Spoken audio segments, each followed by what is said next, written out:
Okay.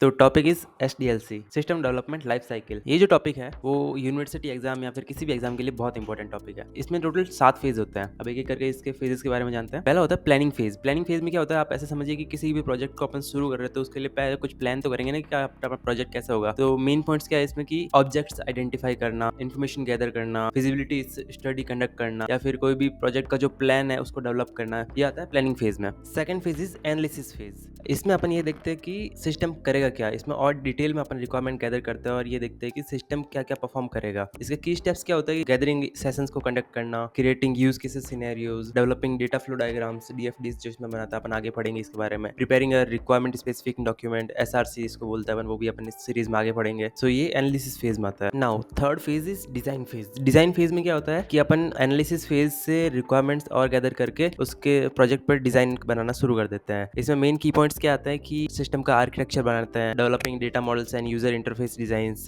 Tools को select करते हैं कि कौन कौन से सॉफ्टवेयर इसमें लग सकता है, कौन कौन से टेक्निकल टूल्स इसमें रिक्वायर्ड है। तो ये सब डिजाइन फेज के अंदर आता है। अब आता है सबसे मेन फेज, डेवलपमेंट फेज। अपन ने एनालिसिस फेज कंप्लीट कर लिया, डिजाइन फेज कंप्लीट कर लिया। अब जैसे ही अपनी डिजाइन कंप्लीट हुई उसके बाद डेवलपमेंट फेज आता है। इसमें क्या करते हैं अपन, कोडिंग करते हैं, डेवलप करते हैं पूरा सॉफ्टवेयर और इंप्लीमेंट करते हैं सारी चीजें। इसमें की स्टेप्स क्या होता है कि कोड को राइट करना, उसमें डिफरेंट डिफरेंट इंप्लीमेंटेशन करना, इंटीग्रेटिंग वेरियस कंपोनेंट्स, और ये सारे की स्टेप्स होते हैं। तो मेन जो फेज अपन कह सकते हैं कि डेवलपमेंट फेज होता है अपना। अब जो नेक्स्ट फेज आता है अपने पास वो है टेस्टिंग फेज। अपना डेवलपमेंट पूरी हो गई है, अपनी कोडिंग और इंप्लीमेंटेशन पूरी डन हो चुकी है। अब क्या अपने कोड में कोई एरर है या फिर कोई कोड में बग रह गया हो तो वो पूरा कुछ टेस्टिंग फेज से होकर गुजरता है। इसमें मेन की स्टेप क्या होता है कि conducting various level of testing, जिसमें यूनिट टेस्टिंग, इंटीग्रेशन टेस्टिंग वगैरह आती है। ये अपन नेक्स्ट वीडियोस में देखेंगे। Identifying and fixing bugs, ensuring the system meets quality standards, मतलब ये इंश्योर करता है कि सिस्टम जो स्टैंडर्ड्स थे वो मीट कर रहा है कि नहीं कर रहा है। गेटिंग द यूजर फीडबैक, ये तो ये सारा कुछ आता है टेस्टिंग फेज में। अब आता है डिप्लॉयमेंट फेज। अपनी कोडिंग सारी कंप्लीट हो चुकी है, अपनी टेस्टिंग सारी कंप्लीट हो चुकी है, तो अब अपना प्रोडक्ट बनकर तैयार है। अब इसको एंड यूजर तक पहुंचाना है, तो ये आता है डिप्लॉयमेंट फेज में। इसके की स्टेप्स क्या है, training user to how to use the system, releasing the system for the real world use, तो ये सारे डिप्लॉयमेंट फेज के अंदर आते हैं। अब आता है मेंटेनेंस फेज। अपना जो सिस्टम है वो पूरा एंड यूजर यूज कर रहा है, बट अपने को सिस्टम में कुछ अपडेट करना है, कुछ इंप्रूव करना है, उसकी परफॉर्मेंस इंप्रूव करनी है। जहाँ पे अपन ने लाइव किया उस प्रोजेक्ट को, उसमें कुछ बग्स आ गए तो फिर उसको फाइंड आउट करके उसको इंप्रूव करना है। तो ये सारा मेंटेनेंस फेज में आता है। इसके की स्टेप्स क्या है, फिक्सिंग एनी इश्यूज और बग्स रिपोर्टेड बाय यूजर। अगर यूजर ने कोई बग रिपोर्ट कर दिया तो उसको फिक्स करना है, परफॉर्मेंस को इंप्रूव करना है। ये सारे इसके की स्टेप्स है। तो इस लेक्चर में बस इतना ही। मिलते हैं अपन नेक्स्ट वीडियो में,